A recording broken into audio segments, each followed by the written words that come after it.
Welcome to IB Unplugged, a Cognigy podcast for IBDP educators that tackles your submitted questions and challenges by connecting you with experts and peers who share their ideas and stories from real classrooms. Hi, everybody. Welcome to this week's episode of IB Unplugged, where we talk with Temitope Ray-Odekeye about leading for instructional impact. So we met Temi a few years ago when we were doing an Engage event with Cognigy, and she ran a session about EdTech being more student-centered and student-led. And we thought she was just a great presenter, and she's had so many different roles at her school since then. So we wanted to really bring her back to work with Cognigy again, to get her on the episode and really talk about kind of all of her different experiences and ways of leading and coaching in her school. Yeah, Temi's going to be talking to us a little bit about leading for instructional impact, because in her current role at Al Rayyan International School in Ghana, she's the MYP coordinator. But what we've really unpacked here is that there's this real need for good coaching to help drive good curriculum leadership, instructional coaching, and building teacher capacity so that we can have really wonderful student experiences in the classroom. So this episode, we're going to be unpacking how you can have effective coaching, how you can build those trusting relationships, and ultimately so that you can create a really wonderful student experience. Yeah, I think this is a great episode. It touches a lot of different places that you can, as not only a leader, but as teacher in your school, make really profound, impactful change with your students. And I'm really excited to get started. So with that, we're going to bring on Temi and get this episode started.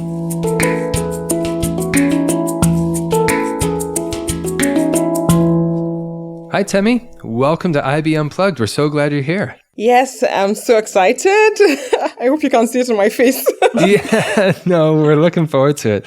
Really excited to be exploring, the role of curriculum leadership, instructional coaching, how we can drive meaningful, sustainable improvements in schools. I think this is going to be a great episode for all of our listeners.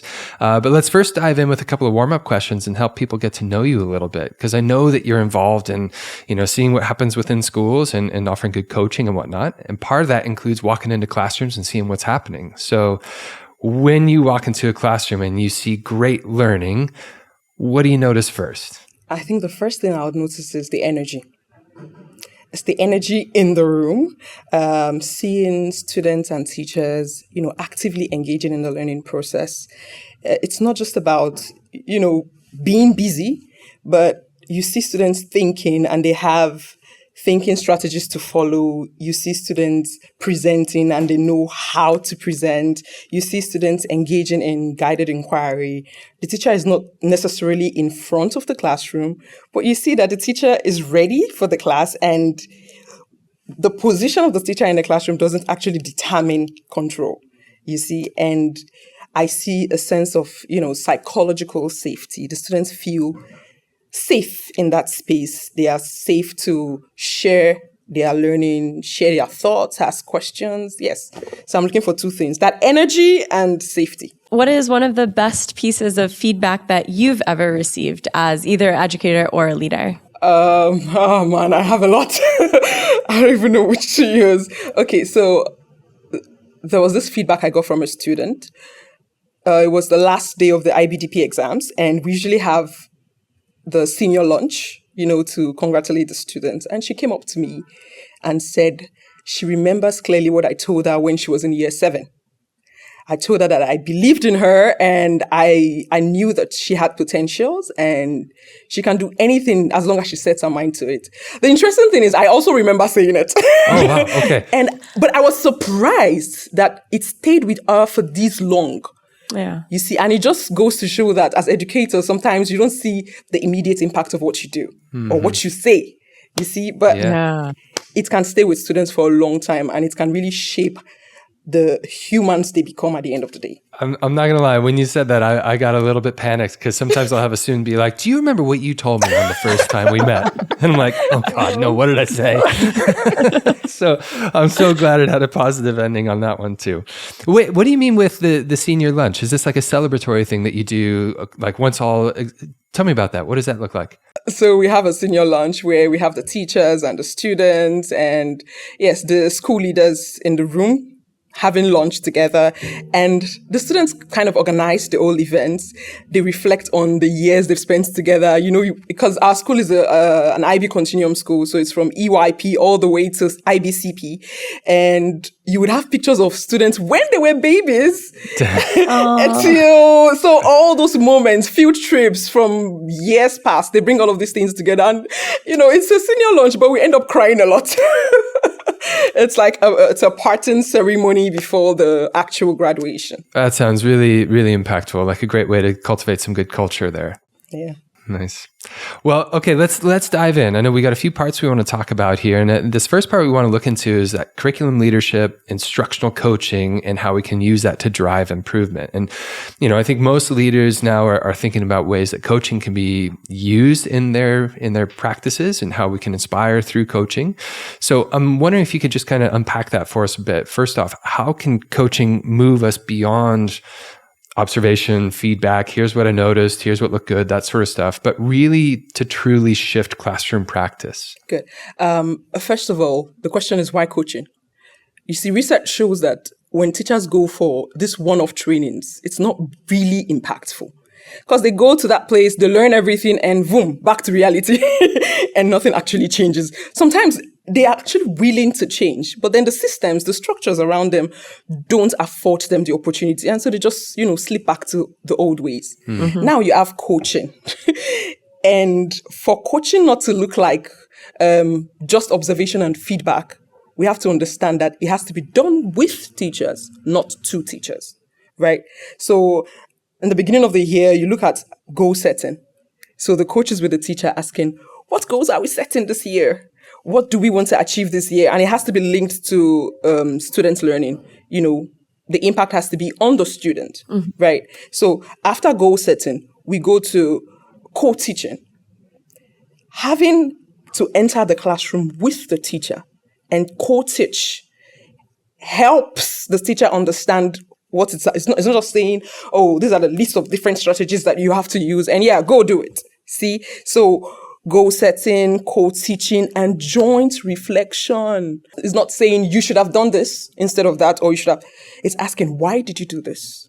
Mm-hmm, mm-hmm. I remember I was observing a teacher, is a visiting teacher. I was observing him, and he did so many things in the classroom that were lovely.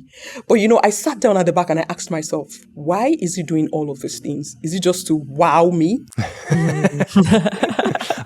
Certainly none of us do that. I know, right? But then I said, okay, I asked to sit with him for a couple of minutes. I said, you showed me a lot of teaching strategies. I loved it. The students were fully engaged.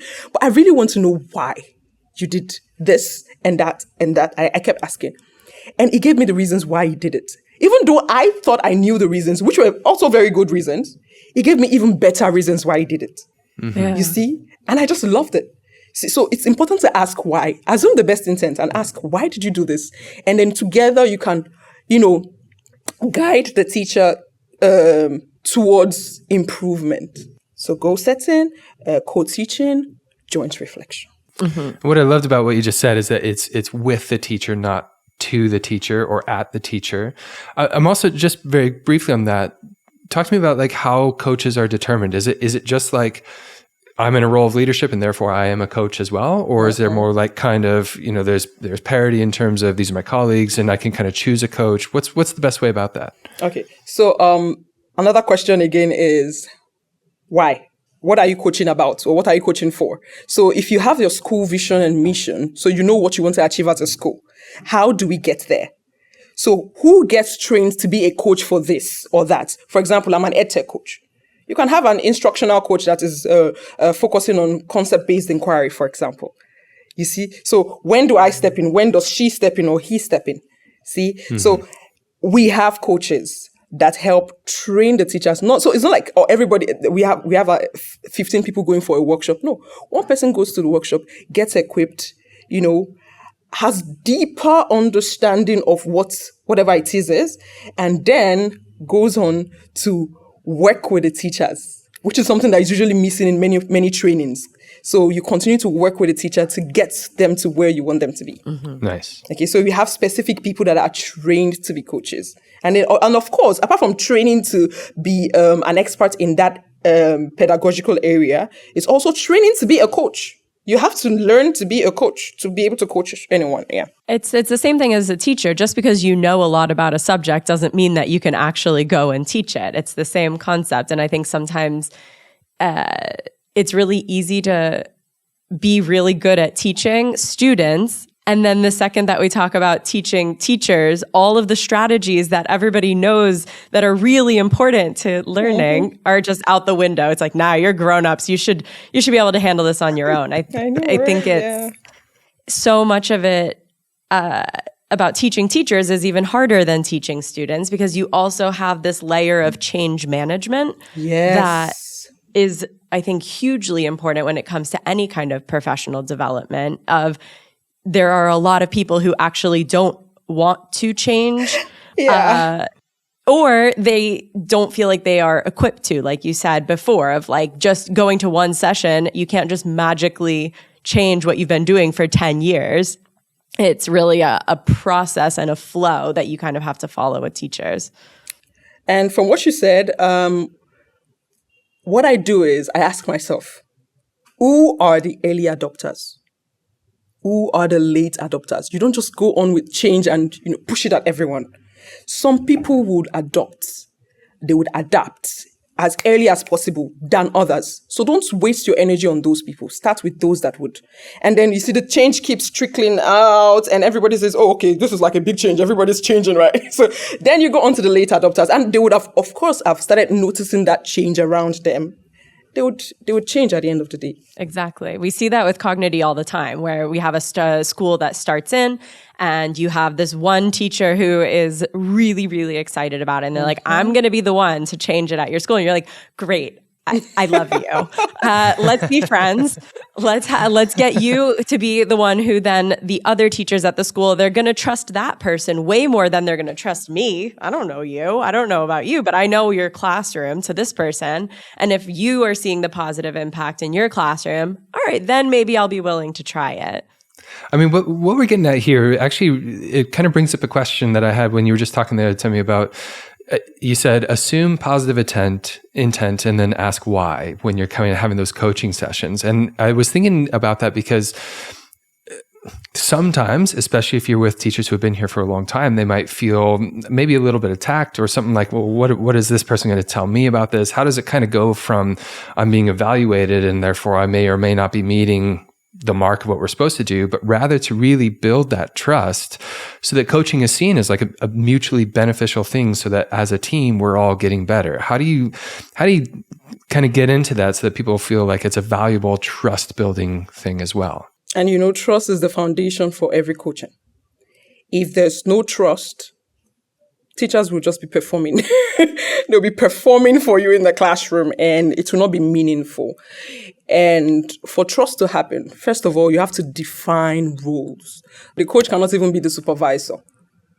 So now, and so that's why I said systems have to be in place. Now, if the systems are not quite in place, you would have this person wearing different hats, and you can't tell me who you are. I already know who you are at the end of the day, right? And so if the coach is not an evaluator, and the teacher first has a sense of safety. So this person is not coming to evaluate me. And as the coach, if you're working together with the teacher from the onset, saying that we are setting goals, we need to know why we are setting goals. For example, what's the school's mission? What's the vision? Where are we? See, if as a leader, if I am just telling everybody come, let's go this way. Some people will be like, why are we going where we are going? You see, but if I let you know that we are going here because of this and this and this, and we have to go together, some people would even be running ahead of me. That's who a good leader is, right? So if teachers understand that we are the school together and we have this mission and we have this vision, and to achieve it, we need to do 1, 2, 3. They feel there's a sense of belonging. Mm-hmm. Community, and then they feel like, yes, I have to do this and this to get here for the mission to be accomplished, right? So they feel like they are a part of the system. Mm-hmm. And then, as a coach, if you want to build trust, you need to listen more. When a teacher knows that my coach listens, like actually listens to me, before you know it, the teacher would also be listening. And please don't forget that we have early adopters. So you need to also know that trust is not built like in a minute, right? It takes time. But both parties need to be willing to work. And a teacher would only be willing if they feel that they are part of the system. As I was listening to you, I was thinking a lot of, what if for whatever reason trust has been broken in an area and you're trying to reestablish that? And I guess if I take from what you're just saying, it sounds like you've got to realign with, here's the mission of our school. This is what we are all assigned or all aligned with, is what we've agreed with, is what we want to do. And therefore, so far, I guess we see that this is probably the next step. Let's engage in that. I don't know if you know Noster's model of change. It talks about some important elements that must be in place for change to happen: the mission, the vision, resources, and all of that. Mm-hmm. Even if trust is broken, we need to come back to the table to ask why. Yeah. What part of the puzzle is missing? How can we bring it back? Because for everything that happens with a teacher when it comes to coaching or a process of change, there's a reason. But sometimes maybe leaders are not listening enough. If a teacher is frustrated, there's a reason. If a teacher is depressed, helpless, there's a reason. See? And that model of change tells us, if this is missing, this is what happens. If this is missing, this is what happens, right? So even if trust is broken, we can come together through joint reflection, make new goals, set new goals, and still, again, on the process of building trust. It can be broken, but yeah, we should be willing to build it again. Yeah. And I think one thing that's really easy to say and sometimes a lot harder to practice is this idea of always, like I think we said it before, of assuming positive intent and really being like, there's a good reason behind what they're doing. Like, it's so easy to want to embrace the early adopters and be like, well, John over here has already been doing this since I introduced it, and he's the gold star student, and then you have a bad attitude and you don't want to change. And I think that it's really hard to take that step and be like, this person doesn't want to change for good reasons. Maybe sometimes they don't, but as the coach or as the leader, thinking about it in the perspective of, I'm going to assume that there's a good reason why this happened. I'm going to try, like you said, to get to the why and understand what the barriers are. And sometimes the barriers are on you as the coach or the leader. And it's actually not a them thing. It's a you thing. It's that you've been asking me to do this, but actually my computer doesn't even work. If we're talking about the resourcing side, like you're asking me to do something and like, look at the tool that you're giving me to do it. Like, this is not reasonable. Or it's because I don't have the capacity or I'm not comfortable or confident in this. Like, there are so many different reasons, but not putting people in a bucket of the what are they called again? And the resistors, I think. The resistors, exactly. That's what it is. And it's like not writing off the resistors as like, forget them. They're never going to change, but really trying to understand what's going on there and what's in your control. I guess what I'm hearing a lot of is it's really important as a coach to be open and inquisitive more than like, I have the answers, let me tell you what they are. Is that correct? Yeah. Yes, very correct. Open-minded, an active listener. Because we are all adults. I know when you're not listening to me. See? So, yes, an active listener. Yes. Yeah. It goes a long way for teachers to feel safe in a space. And of course, we have people in the school environments that would resist change. It's interesting because, it's a fine mix of all of these people that make the whole school, right? These people also have their good sides. It's just that change that they are resisting. So there will be reasons why, and we have to get there together. And we also have to understand or know when to step back and say, this person is a late adopter, this person is a laggard, they'll get there eventually. right? But we still keep preaching the school mission and school vision.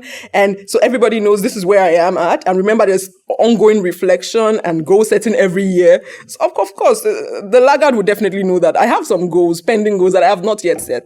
See, they'll come there eventually. Yeah. And if need be that decisions need to be made, as long as the coach is not in that space. Okay, to save the face of the coach. Evaluators, if you're thinking about hiring or firing, the coach should not be in that space. I want to move us into our second segment here, which is on building teacher capacity and professional culture. And I think one thing we've talked about of having the kind of different teachers and the coaches all working together and really like putting an even playing field. But how do you think that leaders can create a culture of continuous improvement among teachers? You know, I mentioned goal setting previously. It's not just on the coach to say, let's set goals. The school itself should have a system for setting goals. Because if it's a coach thing, it means that if the coach is not there, then it doesn't happen. As a school, what systems do we have in place for professional development or professional growth with teachers? See, if this thing comes from up, it's easy. And teachers know that it's not just a coach trying to disturb my peace, right? It's a school thing, right? So looking at the North Star model of change, and as leaders, we say this is our mission. We lead sessions where we unpack the school mission and vision. So for all the teachers in the classroom or in the school, what does it mean to leave the mission in your classroom? What will it take to make the mission come alive? You see? So when we ask these important questions together, right?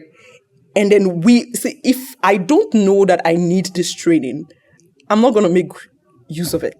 But if I know that I need this training and I know what impact it will bring, then I'll be willing to go on it. I've seen cases where schools just register a group of teachers. Go get trained.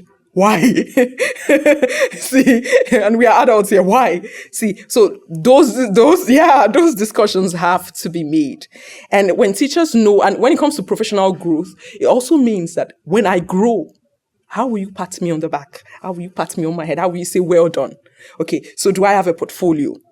Do we, as a school, have a system where teachers build portfolios? See? And teachers know that if I do this, I'm growing, right, professionally, and I can put it here to show my growth. See, all of these things have to be in place if coaching would work. Coaching is beautiful, but it can become frustrating if you don't have systems or structures in place to ensure that they are effective. Yeah. How regularly do you... Because I totally agree with you that if you just do kind of one training in the beginning of the year and then nothing again, it's not going to stick. Practically speaking, for you at your school, what is the kind of regularity that you've created? Okay, so we have a teaching and learning coordinator, and she's basically monitoring trainings, workshops that teachers go for, and teachers have to do some reflection after the training to ask, what are the next steps? And they sit, if it's a group of teachers, then they sit together to discuss. So we learned this, I learned this, you learned this. What's the next step? What are we going to do? When are we going to meet again to talk about it? What are you going to do? What am I going to do? Mm-hmm. How would we know that it was effective? So how are we going to measure impact, right? So we ask these difficult questions because sometimes it's like, you're taking time out of my free time to have this extra meeting. But, well, we all know that that's how it happens, right? So after that training, you go for these discussions and then you do something about it. And then we are also ready to allow you share your best practices. So you did it, it worked. Be ready to share, right? And so we give you that space to share. See, and all of these things work together for the good of the teacher. And so when we say it's time to train, some people even come up to say, you know what, I need this training based on reflection. So the teachers come and say, I need this training. Where can I get it? How can I get it? And then we help. Yeah. What I like about that is you've clarified that there's like the importance of, okay, here's as our school mission, this is what we want to do. And then you're allowing teachers to kind of reflect and say, this is a training that I need, or I want to go on, or I've identified, let's say, okay, we want to do inquiry-based learning in really positive ways, but I feel like I don't really know how to do it. Therefore, I want to go on this training here. Yeah. And at the same time, I'm remembering what you said earlier with regard to like sometimes these one-off workshops don't work so well, and then they come back and you're like, the context doesn't fit. So I'm kind of wondering, like, how do you set up that professional learning to have sustainable, high-quality teaching that carries on beyond that sort of IB workshop or whatever it might have been, so that it actually is contextually specific, contextually rich, and then that teacher really feels like I'm able to implement something positive here? If it is aligned to your mission, for example, okay, as a school, we've agreed that the basic form of teaching and learning that should happen in a classroom is concept-based inquiry. And we've identified research that backs this up, right? So now that we know that everybody needs to get trained to get to that basic. Some teachers can do even higher, can bring up, it's okay, but the basic, that's quality assurance, right? That's the basic that everybody should get. Good. Now, we know, see, it's identifying what's important, what's priority. Because you can have different trainings, and the problem is if schools don't order them according to what's important and what's not important, you'll be wasting money and nothing will happen. So when you know this is what is important, this is good, but it's not important right now. And then you can go on this training and then together, and I like it when it's a cohort, right? Mm-hmm. And it can also be just one person if the person is very interested in that area. And as shown, for example, I said there's a basic level for everybody, but there are some people that will go higher. And for those people that will go higher, because we're looking at professional growth plan, we're looking at professional development, differentiation, you should be able to help them extend. And these people can come back to share best practices. So it's really... it's a collaborative thing. I can't tell you that one person is in charge of doing, it's everybody together. See, and understanding that everybody's voice matters when it comes to teacher training and teacher development. Okay? Mm-hmm. So together, you agree on what is important and then you move on from there. And when you get there, be ready to reflect and look at how it impacts students' learning. Students are also very important stakeholders, so they need to tell you what's happening, whether it's good or not, right? So, if not the most important ones. Yeah, actually, I know, right? They are the ones at the center of the whole thing. Yeah, no, there's a lot of parts of that I really like, and I think there's one that we could probably have an entire different episode on, but like this idea of also being really intentional about the people who want to go further, because I think that that's something we've seen a lot with teachers where they don't feel like there's this clear career trajectory if they don't want to go into administration. And it's this idea that you can have continuous growth and continuous learning, and how do you champion doing not just that bare minimum, but wanting to go deeper, wanting to learn more, but then bringing it back into the school where you're not necessarily an administrator or in a title a leader, but you're championing someone to be a leader in this particular thing, I think is such an important part there too. Yeah. Mm-hmm. And in our place, when it comes to professional growth, we understand that not everybody needs to be a leader. Like a leader, MIP coordinator, the school principal. We can be leaders in different areas. If you decide that you want to go into the research area, so you want to, do more research about learning or different aspects of teaching and learning, you can do that. You're a leader. See, so, or you want to lead in a specific area. So, for example, you want to learn more about UDL, and you want to champion UDL, and then you keep learning about UDL. So, structures again. So, what structure is in place for professional growth? I think as a teacher, when I'm in a space, an educational space, I look around me to ask, how big can I grow here before I know if I'm going to drop my bags and sit or not? How big? What's the growth space like? How far can I expand my tentacles? Because if not, then I'll be leaving will be difficult. Yeah. So when I know that I can grow there, then I stay. And it sounds like it's really important to understand, just as you've emphasized, that growth doesn't necessarily mean you have to kind of go up the administrative ladder or something like that. It's clarifying that, we can meet anybody at any point of their career with what they want to do next. And so I'm thinking now of like, okay, there's the teacher that's been teaching for 25, 30 years, loves it, actually still wants to stay in, isn't just waiting for retirement, but wants to still kind of grow. If I'm taking on what you're saying so far, Temi, it sounds like you've got to have a close collaboration with each of the teachers to understand what their next goals might be to try to help and encourage them. But I'm wondering, how do you kind of extract that maybe from those that are still in education, but kind of feel like, I'm settled and I don't necessarily want to push beyond this? Like, how do we kind of get them going as well, right? Because education changes. It develops. It does change. Let me give you an example first. There was a staff with us. She was with the support department, ensuring that the classes are conducive for students to learn. And she completed her education in teaching. And she came back to become a teaching assistant in the same school. See, and let's take my journey, for example. I started as a middle school science teacher and high school biology teacher. I became an ed tech coach because I was really passionate about technology. I was there for a long time. And then I became the MYV coordinator and I was like, I'm bored. and then I became the, I was part, or I'm still part of the service learning lead team. Right, and I enjoy all of these hats.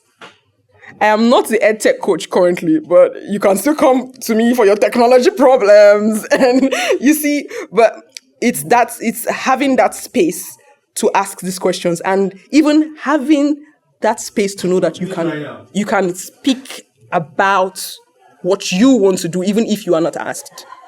If you know that you have the space to share your opinion, share your thoughts, then yes, you would grow. Okay, so for people that seem like nothing is happening and nothing is changing, we ask them these questions. The people in charge of asking these questions actually ask these questions. And you'll be surprised to hear that even the head of department in a particular department might say, you know what, I don't want to be the head of department anymore.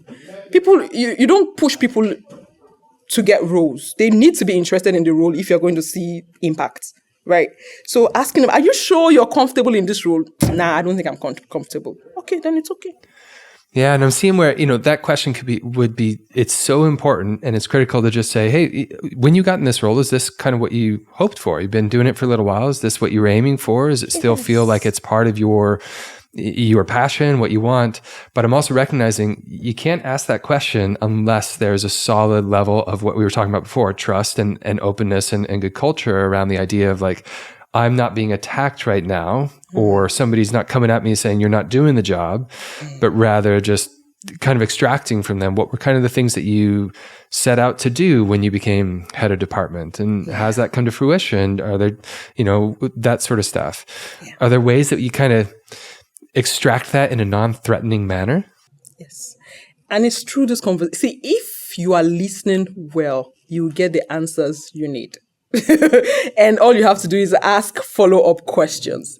At the end of the day, when it's all about communication. So it's how you ask these questions, okay? Mm-hmm. And how you show empathy when there is need to be empathetic.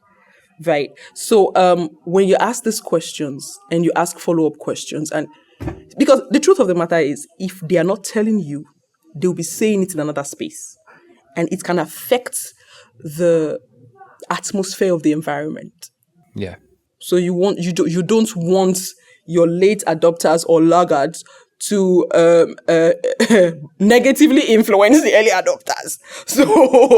So these discussions are happening, whether you like it or not. So I think as leaders, we should be ready to take on these conversations with grace.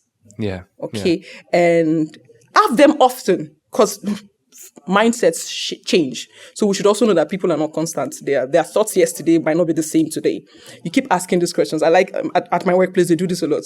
Are you still interested in continuing with us for the next 2 years? If you're not, do you want to talk about it? It's really important to know these things and to encourage these conversations. Let them know that there's space to discuss. And I think that there's kind of two elements that make it a safe space of one, there has to be vulnerability from the leader's part too, where it feels like if I'd say I'm not having a nice time right now, it's okay because they might also be like, nobody shows up and is like, I love my job so much every day of the year. Everything's perfect. And like letting a bit of that show from your end can also go a long way where then it's like, if I say I don't love this hat right now, they don't think I'm bad at my job, or they don't think, oh, well, then he probably shouldn't have that hat. It's like, okay, that's cool. What can we do to change it? And I think that's the second part is like being willing to do something about it when somebody says, I'm not having a good time with this or I'm struggling with this. Like if you're my leader and I'm like, I'm not doing well with this job right now. Like I'm overwhelmed and I'm not giving it the energy that I wish that I could. And you were like, sucks. And then we moved on. Then it's like, why did I even bother showing that vulnerability? Yeah. It's like, you're not going to help me with it. It's better off if we just don't even talk about it. So I think those are two really important pieces. And as a coach, I said that it's important that you listen because you might just be that savior. Right. I remember that I was having a discussion with someone and she said, you know what? I don't know why I got this class. I was really hoping to get the other class. But there's nothing that can be done because the timetables haven't set. And I was like, no, something can be done about it. Let's talk about it. And she was like, no, don't worry. I still went to talk about it. And even though the system was in place, they said, oh, why not? We thought she wasn't interested because she mentioned 2 years ago that she doesn't want to work with that age group. But it looks like 2 years after, she changed her mind. See? Yeah. And they made the change. And I didn't even know they made the change until I saw a message on my phone saying, thank you so much. Because she knew she said this thing to someone and someone did something about it. Right. Mm-hmm. So it's beyond just listening and saying, when I say active listening, I'm not saying she just show the body language. Okay. No, it's beyond that. You have to do something about it. Okay. And as a coach, you have a better relationship with the ones up there, right? You should be able to have these difficult discussions if the teacher is not even in the space to have these difficult discussions with them. Are you an IB educator wanting to improve your practice and needing just a bit more support getting there? Ever wanted to learn more about a specific aspect of the diploma program or just ask a question to an educational theorist about a specific IB aspect? IB Unplugged is the place for you. Simply visit cognity.com/IB Unplugged to submit your question to us and have your question explored in more detail in an upcoming episode. And now, back to the show. Let's get into kind of this other part, I guess. We want to kind of move into this idea of like interdisciplinary learning and service and real world connection. And I guess what I love about what we've talked about so far is it is all essentially focused on creating great learning experiences for young people. And we know that if we're taking care of the teachers in the room and we're creating a good culture of the school, then ultimately the learning experiences of young people are going to be improved as well. And I know, Temi, that you champion interdisciplinary learning and it has to connect curriculum to real world contexts. I wonder if you could just share, what does that look like in practice at your school? Do you have any examples of how that works really well?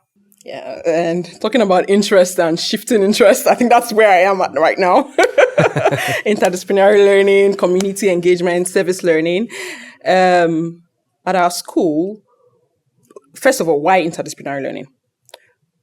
In real life, problems are not set in silos or problems are not subject-based. So it means that if you're helping students to prepare for the world out there, they need to know that things connect. There are connections and they need to see these connections, right? So it's embedded in real, intentional, scrutiny, looking at the curriculum and asking, where are we having alignments? Where are we having connections? And if it means even changing, adjusting, don't be scared to take risks, okay? Because at the end of the day, you are trying to improve students' learning, right? So we made a lot of changes till we got to this point. We had to think about students are leaving the PYP, that's the primary school, and it was all learning was transdisciplinary. And then they come to the MYP, that's interdisciplinary. Going to the DP, that's disciplinary. How do you help students to see connections? We looked at the curriculum and said, you know what? If a student who was in one class all his life ends up in a different program where they have to move to different classes and hear different things, they need to see connections. Because when it comes to learning, it's about the brain and the neural connections that you make. You need to aid the brain to make the right neural connections, right? So we had to rearrange topics, rearrange units to ensure that these connections actually exist. And then after that, it was hard bringing teachers to collaborate because sometimes secondary school teachers are in their spaces and they don't want to move, right? So looking at the Nostal's model of change again, we need training. Okay, so we got training.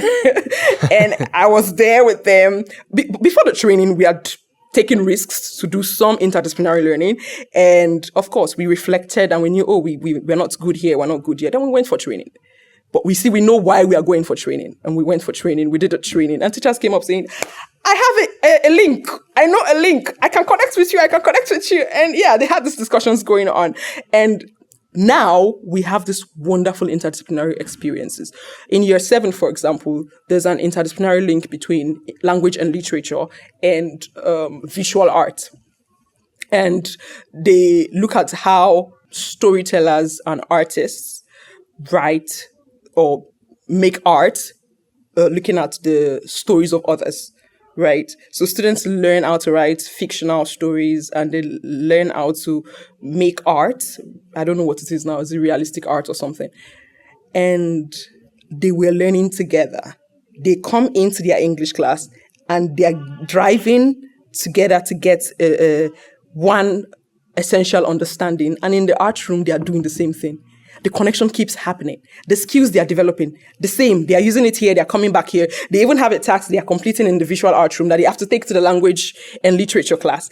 And then they go to an orphanage home in Accra here, in Ghana, where they interview the children there to learn about their stories, hoping to get inspired to make an artwork or write a story. Right? And they do all of that. They come back and they make this digital anthology of stories with the theme of hope and artworks with the theme of hope. So as parents, you come into that exhibition room and you see all of these beautiful artworks in display. And you see this story, you hear these wonderful stories. And you know it's stemming from a place. Right. But you see the connection, how students know that I can use arts meaningfully and powerfully. And I can also use stories to send a message of hope. That's in year 7. And in year 8, they are looking at our responsibilities as humans to protect the environment, sciences and humanities. Right. They are looking at their responsibilities in humanities. They are looking at the impact of human activities in sciences. You see, they do all of that. And for community engagement, they are going to be engaging in tree planting exercises in collaboration with the Rotary Club and Ghana Forestry Commission. See, working with... So it's like, they know that... there's this general saying, or this, I don't know, widely known saying that children are leaders of tomorrow. What's happening to today? Yeah. They are leaders of today. So how do you help children to see that they can make a change with what they are learning? Before you know it, what happens is, you see, what I noticed, I was telling my colleague recently that with all of these happening, the students are actually interested in coming to school. Mm-hmm. Because of all of these activities, knowing that I'm not just learning for an exam, but I'm learning to make a change. And even if I don't make the change immediately, I'm learning to seek change. Right? So it makes learning meaningful. It makes learning enjoyable, engaging, and students want to come to school. Temi, I love hearing that. I'm super inspired by it because, yeah, it's exactly as you say. It's a really meaningful, intentional, achievable kind of thing that is going to build well-being. It is going to build student belonging. It is going to build inclusion practices and helping students see things beyond an exam. And I love, if I connect what we've spoken about in the previous two parts to this one, you can see where that horizontal planning and that horizontal curriculum alignment of your different teachers has to include a trusting relationship and a good coach that's kind of pulling out, hey, I'm not saying there's anything wrong with the way you've designed your curriculum right now. That's great. And there's really good ways that we can create meaningful learning experiences if we take the time to just unpack. You're teaching this thing at that time, we're teaching this thing at this time. Let's align it, because just as you've described, you can have an incredibly powerful learning experience if we just take the moment to line it up. And so, yeah, connecting these together, you can see where that role of coaching is so profound to help teachers recognize that we're not criticizing, we're just seeing ways that we could probably get better at delivering wonderful learning experiences for young people. That's a wonderful example. I so appreciate you sharing that with us. Yeah. I think one example I would think of immediately is last semester, I felt like the students were not going out enough to promote experiential learning.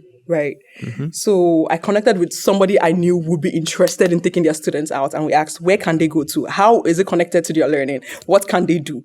We did it together. It worked. It was beautiful. And you know what we did? We shared a story.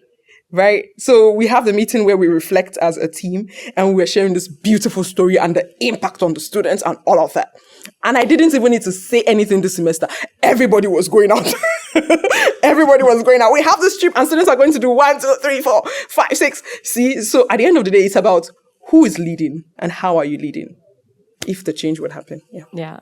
No, I totally get that. And as you've been talking in this last segment, I've been thinking about our warm-up question about like what good learning is, and you talk about the energy, and you can just see how much you care about this and how exciting it is and how much meaning you see happening. And I think if you reflect on these big changes that you've made to really integrate service learning, I think whoever at the IBO is in charge of CAS is probably like, this is it. This is the thing I want to be happening with CAS. Like, what kind of impact have you seen both on like the more academic understanding side, but also on the student agency side to really be making these kind of integral shifts? The impact is, one, you have students that are empathetic, mm-hmm. and you have students that become risk takers. Mm-hmm. And they are ready, they are confident. Students are confident. For example, we have a students-led club, She Leads, mm-hmm. and they are looking at empowering young girls in local schools to feel confident in their skin, and then, of course, feel like they can do anything, they can achieve anything. And they are doing this because they got inspired by someone. Right. Yeah. And guess what? In year 8, students are learning about, they are learning a unit in English language. And I know it's about arguments, roughly about arguments. But I also know it's about, it's linked to gender inequality. And the students are going to organize a play where they are going to be acting. I think there's a story they are reading and they're going to be acting on that story. And they are going to use this to raise funds for the students-led club. To carry on their activities in the next year. So when it comes to student impact, the impact is vast. And I can't even mention all of the different ways students are impacted. But you would only see the impact if the stories are shared. Because these things could be happening if you don't know how to share the stories in a way that the community sees and understands what is happening. You might never feel that impact. And the impact might just be minimal. Mm-hmm. But for it to be wide, you can find that a small activity that a student does can have a big impact if the story is shared and if it's shared in the right way. So giving that space for students to speak, take action or demonstrate their learning, it's important if you're going to see impact. Yeah. You can then see how, because you're engaging the community by sharing that story, for the student, it goes beyond, I'm just doing this for my teacher. I'm creating this thing so that my teacher can evaluate it and tell me more. It's like, no. It goes beyond an assignment. Yes. It goes to, I'm going to engage people around here. And that also, as a student, is going to affirm me in terms of like what I'm doing is meaningful. Yes. What I'm doing isn't just about me. It's about those around me as well, right? Wow, I love that.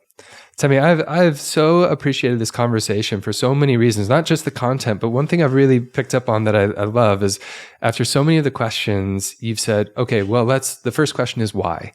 And I love that you do that. You just pull out, let's reaffirm with like, why is this an important thing? And what does that relate to in terms of our mission? And why are we doing this, not only as educators, but as a school? And I think, for me, that's going to be one of the major takeaways from this conversation is whatever we're moving forward with, let's start with that grounding in why. Why does it matter for people developing? Why does it matter for us as a mission? Or why does this matter for our mission as a school? So I so appreciate you sharing these things and educating me and our listeners too. So yeah, thanks so much for taking the time, Temi. Yeah, thank you so much for joining us. This has been a great episode, and it's been such a pleasure to talk with you. Same here. IB Unplugged is a Cognity podcast hosted by John Patton and Courtney Marlene and produced by Catalina Gaffney. Be sure to subscribe or follow and share with your fellow IB educators. If you'd like to submit a topic, request, or question, please do so on cognity.com/IB Unplugged. Let's keep the conversation going and support each other in teaching with confidence, creativity, and joy. See you next time.